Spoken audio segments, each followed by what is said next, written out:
الحمد لله نحمده ونستعينه ونستغفره ونعوذ بالله من شرور أنفسنا ومن سيئات أعمالنا من يهده الله فلا مضل له ومن يضلله فلا هادي له وأشهد أن لا إله إلا الله وحده لا شريك له وأشهد أن محمدًا عبده ورسوله أما بعد فأعوذ بالله من الشيطان الرجيم بسم الله الرحمن الرحيم قاف والقرآن المجيد بل عجبوا أن جاءهم منذر منهم فقال الكافرون هذا شيء عجيب أئذا متنا وكنا ترابا ذلك رجع بعيد قد علمنا ما تنقص الأرض منهم وعندنا كتاب حفيظ بل كذبوا بالحق لما جاءهم فهم في أمر مريج أفلم ينظروا إلى السماء فوقهم كيف بنيناها وزيناها وما لها من فروج والأرض مددناها وألقينا فيها رواسي وأنبتنا فيها من كل زوج بهيج تبصرة وذكرى لكل عبد منيب ونزلنا من السماء ماء مباركا فأنبتنا به جنات وحب الحصيد والنخل باسقات لها طلع نضيد رزقا للعباد وأحيينا به بلدة ميتا كذلك الخروج كذبت قبلهم قوم نوح وأصحاب الرس وثمود وعاد وفرعون وإخوان لوط وأصحاب الأيكة وقوم تبع كل كذب الرسل فحق وعيد أفعين بالخلق الأول بل هم في لبس من خلق جديد بارك الله لنا ولكم في القرآن العظيم ونفعنا وإياكم بالآيات والذكر الحكيم إنه تعالى جواد كريم ملك بر رؤوف رحيم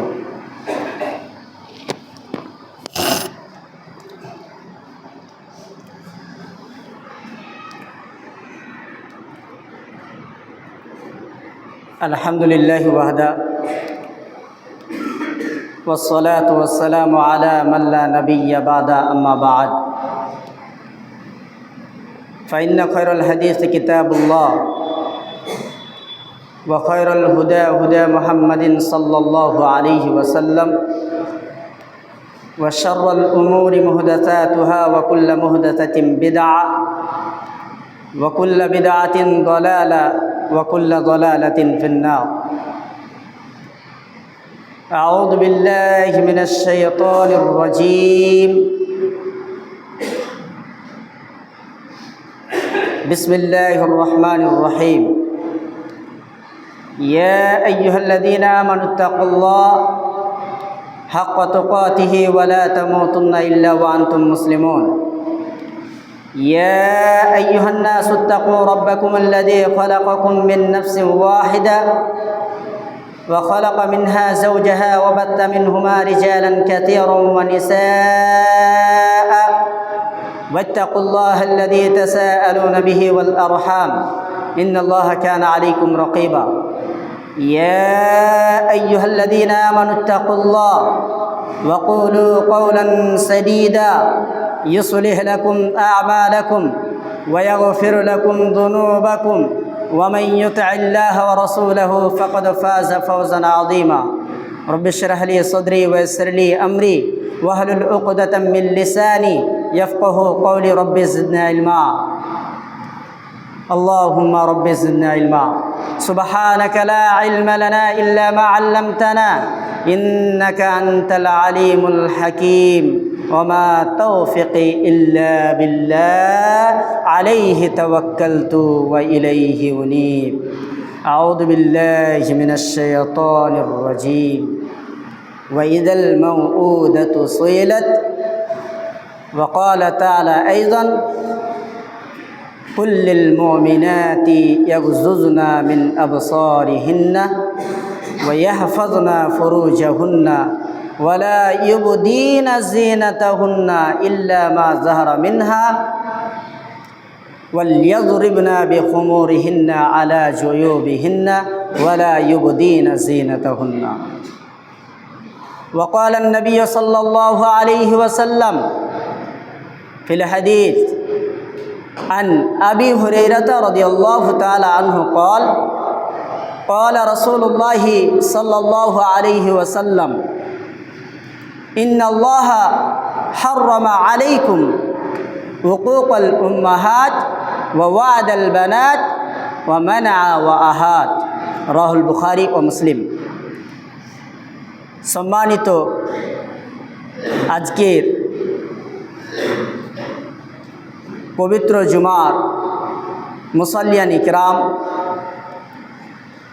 যাবতীয় প্রশংসা হামদ সানা কিবরিয়াই বড়াই বুজুর্গি সেই ওয়াহদাহু লা শারিক আল্লাহ সুবহানাহু ওয়া তাআলার জন্য, যিনি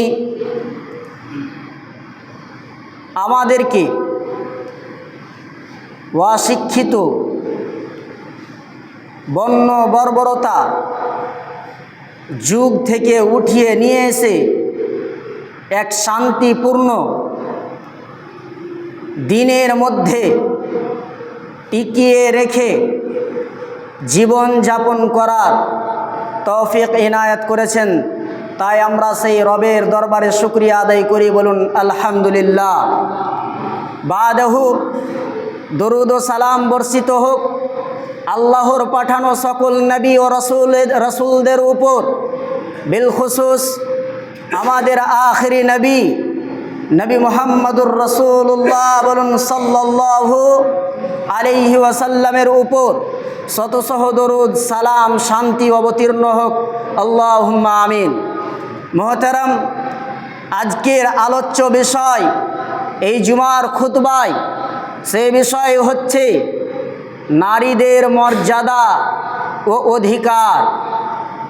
নারীদের মর্যাদা বা অধিকার এই সম্পর্কে এক গুরুত্বপূর্ণ তথ্যবহল বিবরণের চেষ্টা করব ইনশাআল্লাহুল আজিজ।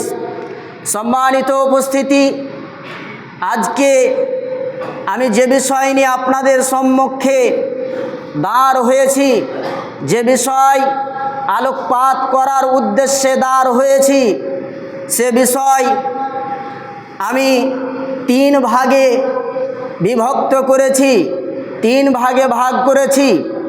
এই নারী সম্মান পেল কোথায়? এই নারী মর্যাদা পেল কোথায়? এই নারীদের মান ইজ্জত বাড়িয়ে দেওয়া হলো কোথায়? তারা কোথায় দামি, কোন জায়গাতে দামি? আর দামি হওয়ার পূর্বে তারা কি ছিল, তাদের অবস্থা কি ছিল, তাদের পরিস্থিতি কি ছিল, তাদের মান ইজ্জত কি ছিল, তাদের মর্যাদা কি ছিল, তাদের দাম কি ছিল? সম্মানিত উপস্থিতি, এই বিষয়গুলি নিয়ে আজকে আপনাদের সামনে আমি আলোচনা করব ইনশাআল্লাহ, যদি আল্লাহ রাব্বুল আলামিন আমাকে সঠিকভাবে বলার তৌফিক ইনায়াত করেন, শক্তি দান করেন। তাই প্রভু দয়াময়, তুমি বড় দয়াবান, তুমি বড় ক্ষমাবান। যদি আমার দ্বারাই অন্যায় হয়ে থাকে তুমি আমাকে ক্ষমা করো এবং আমার প্রতি এতটুকু রহম করো, এতটুকু দয়া করো আল্লাহ, যাতে করে এই সমাজকে এই বিষয়ে আজকে আমি সঠিক জ্ঞান, সঠিক বার্তা এই জাতির নিকটে আমি পৌঁছে দিতে পারি। এটা তোমার নিকটে আমার চাওয়া এই বক্তব্যের প্রারম্ভে, বক্তব্যের শুরুতে। সম্মানিত উপস্থিতি, সর্বপ্রথম আমরা দেখব এই নারীদের জাহিলিয়াত যুগে কেমন অবস্থা ছিল। জাহিলি যুগ বলা হয় কাকে? জাহিলি যুগ বলা হয় আরবের ওই দিনগুলোকে বা ওই সময়গুলোকে, যে সময়ে না এসেছে কোরআন, না এসেছিলেন মুহাম্মদ সাল্লাল্লাহু আলাইহি ওয়াসাল্লাম। সেই যুগ একেবারে অন্ধকারে ছায়াপূর্ণ যুগ, একেবারে অন্ধকারের যুগ, বর্বরতার যুগ, অসভ্যতার যুগ, একেবারে অশিক্ষিতর যুগ। ওই যুগকে বলা হয় জাহিলি যুগ। আরবের মাটিতে আরবের লোকেরা জাহিল মূর্খ পরিচয় পেয়েছিল তাদের কর্মের দোষে। তাদের কর্ম ছিল যেই কর্মগুলোকে আল্লাহ সুবহানাহু ওয়া তাআলা পবিত্র গ্রন্থ আল কোরআনুল কারীমে এক এক এক করে স্পষ্ট করে বয়ান দিয়েছেন এবং বলে দিয়েছেন এই কারণে তারা জাহিল, তাদেরকে এই জন্যই জাহিল বলা হয় বা তাদের যুগটাকে জাহিলি যুগ বলা হয়। সম্মানিত উপস্থিতি, তাদের কি কি কর্ম ছিল, তাদের এমন কোন কর্ম ছিল যে তাদেরকে জাহিল বলে আখ্যায়িত করা হতো, তাদেরকে মূর্খ বলে আখ্যায়িত করা হতো, তাদেরকে অসভ্য বলে আখ্যায়িত করা হতো, তাদেরকে ভণ্ড বলে আখ্যায়িত করা হতো। সম্মানিত উপস্থিতি, এই বিষয়গুলির মধ্যে একটি বিষয় হলো তারা নারীদের মান মর্যাদা ইজ্জত করত না, দিত না। সম্মানিত উপস্থিতি, জাহিলি যুগের চিত্রটাকে আল্লাহ সুবহানাহু ওয়া তাআলা পবিত্র গ্রন্থ আল কোরআনুল কারীমে এইভাবে আমাদের দেখাচ্ছেন। ওয়াইযা বুশিরা আহাদুহুম বিল উনসা, আদম সন্তান শুনো, যখন ওই জাহিলি যুগে কোনো কন্যা সন্তান, মেয়ে সন্তান জন্মগ্রহণ করত, কোনো পিতার বাড়িতে, কোনো বাপের বাড়িতে যখন মেয়ে জন্মগ্রহণ করত, বুশিরা আহাদুহুম, তাকে খবর দেওয়া হতো যে তোমার বাড়িতে মেয়ে জন্ম নিয়েছে, তোমার বাড়িতে আজকে মেয়ের জন্ম হয়েছে। দল্লা ওয়াজুহুহু, খবর পেতে না পেতে তার মুখমণ্ডল, তার চেহারা পরিবর্তন হয়ে যেত, কালো হয়ে যেত। ওয়াহুয়া কাযিম, এবং সে ভিতরে ভিতরে রাগ ও হতাশায় ভুগে যেত, ভুগতে থাকতো। আল্লাহ সুবহানাহু ওয়া তাআলা এই চিত্রটাকে, জাহিলিদের অভ্যাসটাকে, এই জাহিলিদের কর্মটাকে, এই জাহিলিদের সিদ্ধান্তটাকে, এই জাহিলিদের ফায়সালাটাকে, যে তারা নারীদের সাথে কি আচরণ করত, যখন কাউরি বাড়িতে, কোনো পিতার বাড়িতে মেয়ে জন্ম নিত, তার চেহারা কেমন হতো? তার চেহারা কালো হয়ে যেত, তার চেহারায় পরিবর্তন আসতো। যেমন বিষ পান করলে চেহারায় পরিবর্তন আসে, শরীরে পরিবর্তন আসে, আকার আকৃতি বদলে যায়। ঠিক তেমনি ওই জাহিলি যুগের পিতাদের চেহারা বদলে যেত, তাদের রং বদলিয়ে যেত। সম্মানিত উপস্থিতি, তাই এখনো দেখবেন আপনার সমাজে ঠিক এমনটাই ঘটে। তাহলে জাহিলি যুগ আর আপনার যুগের মধ্যে পার্থক্যটাই কি? যখন আমার ঘরে মেয়ে সন্তান জন্ম নেয় তখন আমার বোন বলে, আচ্ছা তোমার বাড়িতে মেয়ে জন্ম নিয়েছে মানে ওর মধ্যে কিছু আছে, তার ব্রেনে কিছু আছে আলাদা রকম। মেয়ে জন্মালে নাকি আমাদের নসিব খারাপ হয়ে যায়, আমাদের ভাগ্য খারাপ হয়ে যায়, আমাদের বাড়িতে নাকি বরকত থাকে না, আমাদের বাড়িতে নাকি এটা থাকে না, তার বিয়ে দিতে হবে, তাকে লালন পালন করতে হবে, তার খাটনি পাওয়া যাবে না, তার এটা পাওয়া যাবে না। এই রকম নানান রকমের অভিযোগ করে আমরাও আজকে বর্তমান সময়ে মেয়েদেরকে খাটো নজরে দেখছি, মেয়েরাকে ছোট নজরে দেখছি, মেয়েদের শিক্ষা দিতে চাই না, মেয়েদের সঠিক লালন পালন করতে চাই না, বরং ওই জাহিলি যুগের লোকদের মতো তাদেরকে আজকে জীবন্ত পুঁতে দেওয়ার চেষ্টা করছি, তাদের জীবনকে নিয়ে খেলোয়াড় করছি, তাদের জীবনকে নষ্ট করে দেওয়ার পিছনে আমরা লেগে পড়েছি। সম্মানিত উপস্থিতি, প্রভু দয়াময় স্রষ্টা রব্বুল আলামিন এই সম্পর্কে বলেন সূরাতুত তাকবীরের মধ্যে, ওয়াইযাল মাউদাতু সুইলাত। ওহে জাহিলি যুগে ওই লোকেরা, ওই পিতারা যখন তাদের বাড়িতে মেয়ে সন্তান জন্ম নিত তখন তাদেরকে জীবন্ত কবরে পুঁতে দিত, তাদেরকে জীবন্ত কবরে মেরে ফেলে দিত, ঢুকিয়ে রেখে দিত। সম্মানিত উপস্থিতি, আল্লাহ সুবহানাহু ওয়া তাআলা ওই সূরা নাহলের পরের অংশে বলছেন, ইয়াতাওয়ারা মিনাল কওমে মিন সুয়ে মা বুশিরা বিহি।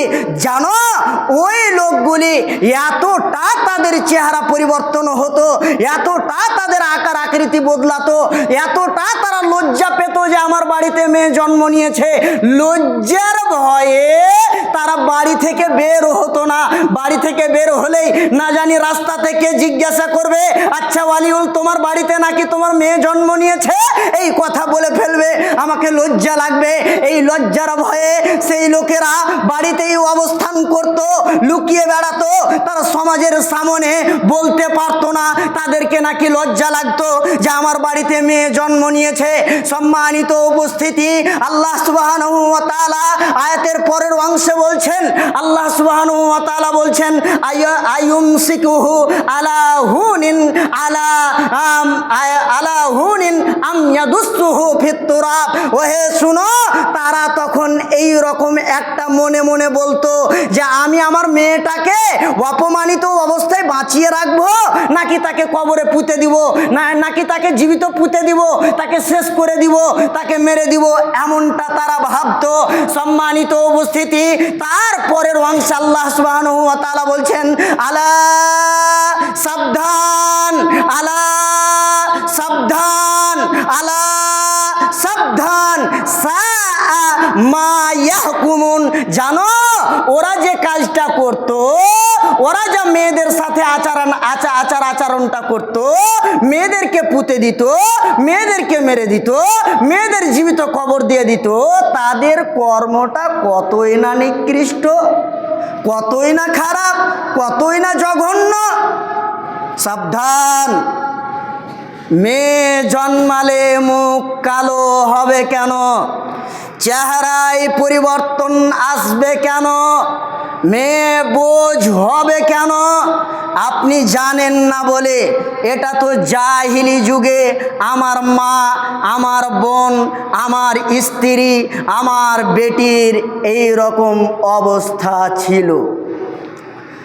সম্মানিত উপস্থিতি, এই অবস্থাকে আল্লাহ সুবহানাহু ওয়া তাআলা ঘৃণা, জঘন্য এবং অন্যায় বলে ঘোষণা করলেন, জানিয়ে দিলেন এই কাজ, এই আচরণ মেয়েদের সাথে করা যাবে না, মেয়েদের সাথে এই রকম ব্যবহার করা যাবে না।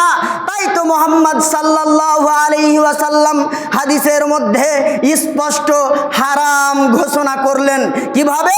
মুগিরা রাদিয়াল্লাহু তাআলা আনহু তিনি হাদিসের বর্ণনাকারী, তিনি বর্ণনা করছেন নবী মুহাম্মদ সাল্লাল্লাহু আলাইহি ওয়াসাল্লাম বলেছেন, ইন্নাল্লাহা হাররামা আলাইকুম উকুকাল উম্মাহাত। দেখেন, তাদের অবস্থা সম্পর্কে বলার পরে তাদের কি অবস্থা ছিল, তাদের কতটা দাম ছিল, ওই অবস্থা বলার পরে রাসূল সাল্লাল্লাহু আলাইহি ওয়াসাল্লাম বলছেন, ইন্নাল্লাহা হাররামা আলাইকুম উকুকাল উম্মাহাত। আল্লাহ সুবহানাহু ওয়া তাআলা তোমাদের ওপরে হারাম করেছেন মায়েদের সাথে খারাপ ব্যবহার করাকে। বুঝা আসেনি? মাকে কন্যা নয়, মা কি মেয়ে নয়, মা কি মহিলা নয়, মা কি নারী নয়? প্রথমে এদের ইজ্জত দেখেন। আল্লাহ সুবহানাহু ওয়া তাআলার নবী বলছেন, আল্লাহ তোমাদের ওপরে হারাম করেছেন তোমাদের মায়ের অবাধ্যতাকে, মায়ের অবাধ্যতাকে, মায়ের সাথে খারাপ আচরণ করো না, এটা আল্লাহ তোমাদের ওপরে হারাম করেছেন, আল্লাহ এটা তোমাদের ওপরে হারাম করেছেন। ওয়াদাল বানাত, আর শোনো, এটাও তোমাদের ওপরে হারাম করেছেন যে তোমরা তোমাদের জীবিত মেয়েকে পুঁতে দিও না, মেয়েকে মেরে দিও না। 3, রাসূল সাল্লাল্লাহু আলাইহি ওয়াসাল্লাম বলছেন, ওয়া মানআওয়াহাত, আর কৃপণতাকে তোমাদের উপরে হারাম করে দিয়েছেন।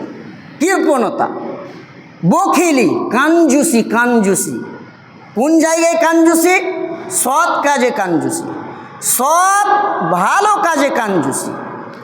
একটা হাদিস শুনলেন, তাহলে বোঝা যাচ্ছে যে জাহিলি যুগের অবস্থা, জাহিলি যুগের অবস্থাকে আল্লাহ সুবহানাহু ওয়া তাআলা ও নবী মুহাম্মদ সাল্লাল্লাহু আলাইহি ওয়াসাল্লাম কি দিয়ে ঠেকালেন? হারাম ঘোষণা করে ঠেকালেন। তাদের যা আচার আচরণ, মেয়েদের জীবিত পুঁতে দেওয়া, মেয়েদের সাথে আচার আচরণ খারাপ রাখা, এটাকে একটা হাদিস দিয়েই কেটে দেওয়া হলো যে না, মেয়েদের সাথে ভালো আচরণ করতে হবে, মেয়েদের সাথে ভালো ব্যবহার করতে হবে। মেয়েদের দাম, মেয়েদের মর্যাদা, মেয়েদের মান মর্যাদা, আল্লাহু আকবার। সম্মানিত উপস্থিতি, জাহিলি যুগে মেয়েদের অবস্থা এই রকম।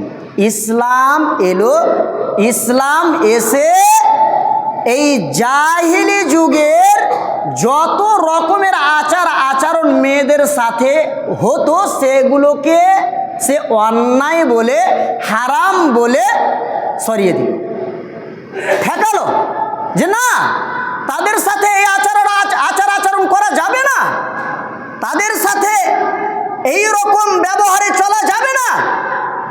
আল্লাহু আকবার। জাহিলি যুগে ওই পিতারা বা ওই ভাইয়েরা কেন মেয়েদেরকে, মায়েদেরকে, বেটিদেরকে, বোনদেরকে পুঁতে দিত, মেরে দিত? এর 3টা কারণ কোরআন ও হাদিসে এসে আছে। এর 3টা কারণ। এক হলো তারা লজ্জার ভয়ে, লজ্জার ভয়ে। লজ্জার ভয় মানে যখন তাদের বিরোধী দল তার মেয়েটাকে উঠিয়ে নিয়ে যাবে, তো সে ভাবতো যে আমার বংশ মর্যাদার মান সম্মান ডুবে যাবে। এই লজ্জাতে মেয়েটাকে বাঁচিয়ে রাখতো না, মেয়েটাকে মেরে দিত। 2, অর্থনৈতিক দিক দিয়ে, অর্থনৈতিকের ভয়। খাওয়াতে হবে, পড়াতে হবে, পিনাতে হবে, আর ছেলে উপার্জন করে দিবে, মেয়ে তো উপার্জন করে দিবে না, মেয়ে তো উপার্জন করবে না, তাহলে আমার জন্য এই মেয়েটা বোঝা। তাই এই দিকটাকে কেন্দ্র করে তারা মেয়েদেরকে কি করত? মেরে দিত, শেষ করে দিত। নাম্বার 3, আর একটা হলো যে তারা এই জন্য মেয়েদেরকে শেষ করত বা মেয়েদেরকে পুঁতে দিত, মেয়েদেরকে মেরে দিত যে এই মেয়েরা আমার আপনার মুখকে মানুষের সামনে কি করবে? ধুলি ধূসরিত করবে, ধুলি সাৎ করবে, মিটিয়ে দিবে, আমার মান ইজ্জতকে ধ্বংস করবে। কেমন করে? এখানে হাজারো মানুষ আছেন বা এই গ্রামে হাজারো মানুষ আছেন, শুনতে পাবেন আপনার মেয়ে জন্ম নিয়েছে, জন্ম নেওয়ার পরে মেয়েটির লালন পালন করলেন, বড় করার পরে কোনো একজন মানুষ এসে বলছে, জানো তোমার মেয়েটাকে আমি পার্কে দেখলাম, কোনো এক ছেলের সাথে তোমার মেয়েটাকে পার্কে দেখলাম। তো আপনার ইজ্জত, আপনার মান, আপনার মর্যাদা কি হইল? ধূলিসাৎ হলো না? ধ্বংস হয়ে গেল না? শেষ হয়ে গেল না? এই ভয়ে তারা মেয়েদেরকে কি করত? হত্যা করে দিত, বাঁচিয়ে রাখতো না। কিন্তু ইসলাম আসার পরে আল্লাহ সুবহানাহু ওয়া তাআলা একেবারে এই বিষয়টাকে হারাম করলেন এবং নারীদের যথার্থভাবে সম্মান দিলেন, মর্যাদা দিলেন। এক এক করে হাদিস শোনাচ্ছি, শুনেন, তারপরে আমার মায়েদের, বোনদের কি করতে হবে ওই জিনিসটা আমি বলবো। সম্মানিত উপস্থিতি, রাসূলুল্লাহ সাল্লাল্লাহু আলাইহি ওয়াসাল্লাম বলছেন, হাদিসের রাবি উকবা ইবনে আমির রাদিয়াল্লাহু তাআলা আনহু তিনি বর্ণনা করছেন, নবী মুহাম্মদ সাল্লাল্লাহু আলাইহি ওয়াসাল্লাম বলেছেন, কি বলেছেন? মান কানা লাহু সালাসু বানাতিন, কোনো পিতার বাড়িতে যদি তিনটা, কয়টা? তিনটা সন্তান, কন্যা সন্তান, মেয়ে সন্তান জন্ম নেয়, ফাসাবারা, সে যদি ধৈর্য ধারণ করে, আলাইহিন্না, এই বিষয়টার ওপরে যে তিনটা মেয়ে আমার জন্ম নিয়েছে, দুইটা হলেই আমাদের সমাজে উল্টাপাল্টি কথা বলে না? অথচ রাসূল বলছেন ফাসাবারা আলাইহিন্না, তোমার বাড়িতে যখন তিনটা কন্যা সন্তান জন্ম নিয়েছে, ফাসাবারা আলাইহিন্না, তুমি ধৈর্য ধারণ করো, ওয়া আতআমাহুন্না, তোমার সামর্থ্য অনুযায়ী তাদের খাদ্য দাও, তাদের খাবার খিলাও, ওয়া সাকাহুন্না, এবং তাদের পান করাও, ওয়া কাসাহুন্না মিন জিদাতিহি, এবং তাদের পোশাক পরিধান করাও, তাদের কাপড় সুন্দর পরাও। আল্লাহু আকবার। এক এক করে রাসূল সাল্লাল্লাহু আলাইহি সাল্লাম বললেন, এই যারা তোমরা তিন কন্যা সন্তানের পিতা বাপ, শোনো, তোমরা ওই তিনটা মেয়ের সাথে ফাসাবারা আলাইহিন্না, প্রথমে ধৈর্য ধারণ করো। আপনার আচরণ এটা হতে হবে যে আপনি ধৈর্য ধারণ করবেন। তারপরে কি করবেন? ওয়া আতআমাহুন্না, আপনি তাকে ভালো খিলাবেন আপনার সামর্থ্য অনুযায়ী, যতটা ওয়াকাত আছে ততটুকু, তার বাইরে নয়। ওয়া সাকাহুন্না, পান করাবেন, ওয়া কাসাহুন্না মিন জিদাতিহি, ভালো পোশাক পরাবেন, সুন্দর পোশাক পরাবেন। মান কানা লাহু হিজাবান মিনান নারে ইয়াউমাল কিয়ামা, রাসূল সাল্লাল্লাহু আলাইহি ওয়াসাল্লাম মেয়েদের সম্মান, মেয়েদের মান মর্যাদাকে বাড়িয়ে দিলেন কি কথা বলে? মান কানা লাহু হিজাবান মিনান নারে ইয়াউমাল কিয়ামা, শুনো, ওই যে তিন কন্যা সন্তানের পিতা এবং জাহান্নামের আগুন, ওই যে তিন কন্যা সন্তানের পিতা এবং জাহান্নামের আগুন মধ্যে স্থলে যে দাঁড়াবে সেটা হবে ওই তিন কন্যা। মানে ওই তিন কন্যার সাথে যদি আপনার আচরণ ভালো হয়, তার লালন পালন যদি সঠিক হয়, তার দেখাশোনা যদি ভালো হয়, তার শিষ্টাচার যদি ভালো হয়, তার আদব যদি ভালো হয়, তার উঠা বসা যদি ভালো হয়, তার চলাফেরা যদি ভালো হয়, তাহলে আপনি এবং জাহান্নামের আগুন আর আপনি, এই দুই পাশে আর মধ্যে স্থলে আপনার ওই তিন কন্যা যার লালন পালন আপনি করেছেন। সম্মানিত উপস্থিতি, আবু সাঈদ খুদরি রাদিয়াল্লাহু তাআলা আনহু আর বলেন, রাসূল সাল্লাল্লাহু আলাইহি ওয়াসাল্লাম বলেছেন, মান আলা সালাসা বানাতিন, কোন পিতার বাড়িতে তিনটা কন্যা সন্তান আছে, ফাআদ্দাবাহুন্না, আর সাথে সাথে কি করলো? ওই তিনটা কন্যা সন্তানকে, মেয়ে সন্তানকে তার শিষ্টাচার ভালো শিখালো, ওয়া যাওয়াজাহুন্না কন্যা এবং তার বিবাহের ব্যবস্থা করে দিল, বিয়ের ব্যবস্থা করে দিল, ভালো জায়গায় বিয়ে দিয়ে দিল। ওয়া আহসানা ইলাইহিন্না, এবং ওই মেয়েটার সাথে সুন্দর আচরণ করলো, সুন্দর ব্যবহার দেখালো। ফালাহুল জান্নাহ, তাহলে তার জন্য জান্নাত রয়েছে। কি মেয়েদের মান! সুবহানাল্লাহ। ইসলাম আসার পরে ওই বর্বরতার যুগকে, ওই অসভ্যতার যুগকে ঠেকানোর জন্য আল্লাহ সুবহানাহু ওয়া তাআলা এইরকম মেয়েদের মান দিলেন, মেয়েদের মর্যাদা দিলেন, মেয়েদের দাম দিলেন। সম্মানিত উপস্থিতি, শুধু তাই নয়, আনাস রাদিয়াল্লাহু তাআলা আনহু তিনি বর্ণনা করছেন, নবী মুহাম্মদ সাল্লাল্লাহু আলাইহি ওয়াসাল্লাম বলেছেন, মান আলা জারিয়াতাইনি হাত্তা তাবলুগা জা ইয়াউমাল কিয়ামা। ওই শুনো, যাদের বাড়িতে দুইটা কন্যা সন্তান, যাদের বাড়িতে দুইটা মেয়ে আছে, ওর যদি সুন্দর লালন পালন করো, আনা ওয়া হুয়া হাকাযা, রাসূল সাল্লাল্লাহু আলাইহি ওয়াসাল্লাম নিজে বলছেন, আনা ওয়া হুয়া হাকাযা, কিয়ামতের মাঠে আমি এবং ওই দুই কন্যা সন্তানের পিতা, ওই দুই কন্যার বাপ, আমি আর ওই দুই কন্যার বাপ কিয়ামতের মাঠে ওয়া জাম্মা আসাবিআহু, দুইটা আঙুলকে এরকম জমিয়ে দেখালেন যে আমরা পাশাপাশি থাকবো। সুবহানাল্লাহ। কত বড় মানজি, কত বড় মর্যাদা মায়েদের, কত বড় বোনেদের মর্যাদা, কত বড় আমাদের স্ত্রীদের মর্যাদা। রাসূল সাল্লাল্লাহু আলাইহি ওয়াসাল্লাম এক এক করে দেখিয়ে গেলেন। ইয়াতিমের ব্যাপারে রাসূল সাল্লাল্লাহু আলাইহি ওয়াসাল্লাম বলেছেন, ইয়াতিমের লালন পালনকারী আর আমি কিয়ামতের মাঠে জান্নাতের ভিতরে এইভাবে থাকবো। রাসূল সাল্লাল্লাহু আলাইহি ওয়াসাল্লাম আঙুলের মধ্যে একটু খালি জায়গা রেখেছিলেন, কিন্তু মেয়েদের ব্যাপারে বলতে গিয়ে বললেন যে আমি এবং ওই মেয়ের লালন পালনকারী পিতা জান্নাতের মধ্যে এইভাবে থাকব। চলেন, তাহলে মেয়েদের মান, মেয়েদের মর্যাদা অনেক বেশি, অনেক বেশি, অনেক বেশি। কার পায়ের তলে জান্নাত? বাপের পায়ের তলে জান্নাত, ভাইয়ের পায়ের তলে জান্নাত। কার পায়ের তলে জান্নাত? মায়ের পায়ের তলে জান্নাত। মাটা কে? মেয়ে। মায়ের পায়ের তলে জান্নাত। সম্মানিত উপস্থিতি, যাই হোক, আমি আপনাকে দুইটা দিক দেখালাম, এক জাহিলি যুগকে দেখালাম, আর জাহিলি যুগের উত্তর আল্লাহ সুবহানাহু ওয়া তাআলা মুহাম্মদুর রাসূলুল্লাহ সাল্লাল্লাহু আলাইহি ওয়াসাল্লামকে দিয়ে দেখালেন। এবার আমাদের সমাজের অবস্থা, আমাদের সমাজের অবস্থা কি? আমরা জাহিলি যুগকে আবার টেনে হিচড়ে নিয়ে এসেছি।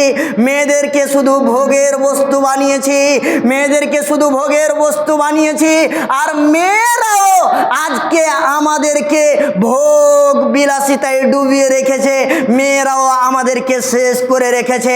যেমন আমাদের ইচ্ছা তাদের প্রতি, আমাদের ইচ্ছা তাদের প্রতি, ঠিক তেমনি মেয়েরাও আমাদের সামনে খোলামেলা হয়ে আসে, আমাদের সামনে বুক উদাম করে আসে, আমাদের সামনে মাথায় কাপড় ফেলে আসে। দেখেন না আপনার সমাজে পুকুরে গোসল করতে গিয়ে ওই যে মেয়েটা কাপড়টা পাল্টায়, তার বাপ নাই, তার স্বামী নাই, তার বেটা নাই, এত একবারে কাপুরুষ, কিংবা কাপুরুষের সে স্ত্রী, কাপুরুষের বেটি, অযোগ্যতার বেটি, যে সে ওখানে গোসল করবে। আর আপনার এই রোড দিয়ে, এই রাস্তা দিয়ে হাজারো পুরুষ হেঁটে যাবে। তোমার লজ্জা আছে? তোমার শরম আছে? তোমার এত মান মর্যাদা ইসলামে আল্লাহ সুবহানাহু ওয়া তাআলা তোমার মান মর্যাদা দিয়েছে, আর তুমি কি না ওয়াকারনা ফি বুয়ুতিকুন্না ওয়ালা তাবাররাজনা তাবাররুজাল জাহিলিয়াতিল উলা, তুমি ওই প্রাচীন যুগে, জাহিলি যুগে নারীদের মতো নিজেকে খোলামেলা করে, সুন্দর করে সাজগুজ করে, স্যান্ড ব্যবহার করে, মালা দেখিয়ে, গয়নাগাটি দেখিয়ে, হাতের চুড়ি দেখিয়ে, বুক দেখিয়ে, পেট পিঠ দেখিয়ে তুমি সমাজে চলাফেরা করছো। হাজারো যুবককে, হাজারো মানুষকে তুমি জাহান্নামে ঠেলে দিচ্ছ, জাহান্নামে ঠেলে দিচ্ছ। তুমি কি দেখাতে চাইছো? তোমার মান মর্যাদা ইসলাম দিয়েছে, আর তুমি ওই জাহিলি যুগকে আবার নিয়ে এসেছো। আমার মতো যুবককে কেন চক্ষু নিচে করতে হবে তোমাকে দেখে, তোমাকে সর্বপ্রথম চোখ নিচে করতে হবে। আমার ব্যাপারে ইসলাম বলেছে, ও হে পুরুষ, তুমি তোমার চক্ষুকে নিচে করো। যখন তোমার সামনে কোনো আগানা মেয়ে বেগানা মেয়ে তোমার সামনে চলে আসবে, তুমি তোমার চোখটাকে নিচু করো। সেখানে আল্লাহ সুবহানাহু ওয়া তাআলা মেয়েদেরকেও বললেন, এই মেয়েরা, তোমরাও তোমাদের চক্ষুটাকে নিচে রাখো, তোমাদের লজ্জা স্থানের হেফাজত করো। আর তোমরা কি করো? ওয়ালা ইউবদিনা জিনাতাহুন্না, এবং তোমাদের প্রকাশ করিও না মানুষদের সামনে, তোমাদের ঢেকে রাখার জিনিসগুলোকে প্রকাশ করিও না। বলেন তো, ওই যে পুকুরে যে গোসল করে, কলের গুঁড়াতে যে গোসল করে, তার দেখা যায় না? তার পিঠ দেখা যায় না? তার পেট দেখা যায় না? তার মাথা দেখা যায় না? তার গলা দেখা যায় না? ছি ছি ছি ছি ছি ছি ছি ছি। ইসলাম তো দিল কত মান মর্যাদা, তোমার মান মর্যাদা এত বেশি দিল, আর তুমি এত নিজেকে অমূল্যহীন মনে করছো, এত কম দামি মনে করছো। তোমাকে লজ্জা থাকা উচিত, তোমার বাপকে লজ্জা থাকা উচিত, তোমার ভাইকে লজ্জা থাকা উচিত, তোমার 14 গোষ্ঠীকে লজ্জা থাকা উচিত। কেন তোমার হাতে বড় মোবাইল থাকবে? কেন তোমার হাতে বড় মোবাইল থাকবে? ওই 8,000 টাকা দামের মোবাইলটা বিক্রি করে তুমি একটা বাথরুমের ব্যবস্থা করতে পারো না? কাপুরুষ, ওই 14,000 টাকা দামের মোবাইলটা বিক্রি করে তুমি একটা গোসলখানা বানিয়ে নেওয়ার ক্ষমতা রাখো না? তোমার মা, তোমার বোন সেইভাবে পর পুরুষের সামনে গোসল করবে?